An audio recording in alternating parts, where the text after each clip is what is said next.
Hello everyone, Assalamu alaikum. How are you all? I hope you are well. Welcome back to my channel in this new video. Today's video how to add two images on one page in Microsoft Publisher. So get ready started. At first open your Publisher document. In this video I will show add two images on page. Now going to the insert menu option, then click. Now select from picture option. Now you can see, now find your picture.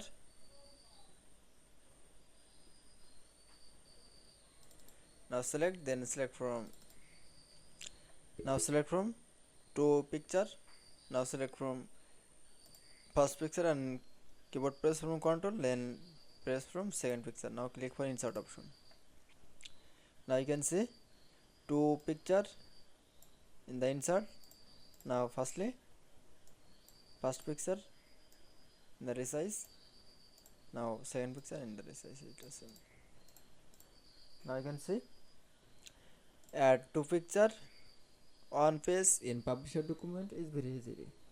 I hope to enjoy the video. Please like, comment, share and subscribe my channel. Thanks for watching.